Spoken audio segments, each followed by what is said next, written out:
छोटे छोटे लड़कियों को काट के खाना और 14 से 17 साल की लड़कियों का रेप करना। जैसे जैसे एप्स्टीन फाइल के डॉक्यूमेंट रिलीज हो रहे हैं वैसे वैसे बड़े बड़े नाम, बड़े बड़े शख्सियत का नाम भी सामने आ रहा है। इसमें एक नया नाम भी सुनने में आया है, नरेंद्र मोदी। जी हाँ, द पीएम ऑफ इंडिया। अब मैं आपको बताता हूँ कि असल में मसला है क्या। जेफरी एप्स्टीन कतर के एक सीनियर ऑफिसर को बताते हैं कि 2017 में मोदी जी इजराइल आए and he said he takes my advice to impress Donald Trump. फिर जेफरी एप्स्टीन की एडवाइस से उन्होंने नाचा गाया और मौज मस्ती करी और वो लास्ट में बोलता है एंड इट वर्कड। अब इसके बारे में कोई प्रॉपर एविडेंस सामने तो आया नहीं है, मगर इस बात को MEA ministry of external affairs इन्होंने पूरी तरह से रिजेक्ट कर दिया है। उनका कहना है मोदी जी 2017 में इजराइल गए थे लेकिन उनका एप्स्टीन से कोई नाता रिश्ता नहीं है। और मैं आपको बता दूं, जेफरी और ट्रम्प की दोस्ती सिर्फ और सिर्फ अश्लील कामों के लिए थी। जेफरी और ट्रम्प कॉल पे घंटों तक बातें करते थे और कॉल पे इन लोगों की बातें क्या होती थी, आज वो इस लड़की के साथ गए, आज वो इस लड़की के साथ सोए।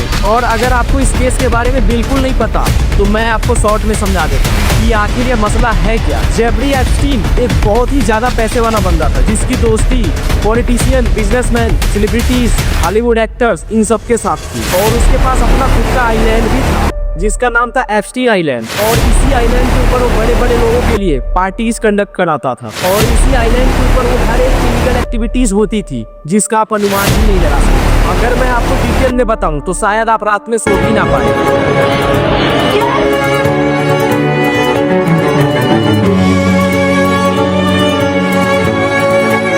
और अगर आपको इस केस के बारे में डिटेल में जाननी है तो कमेंट करिए, मैं उस पर ही वीडियो बना दूंगा।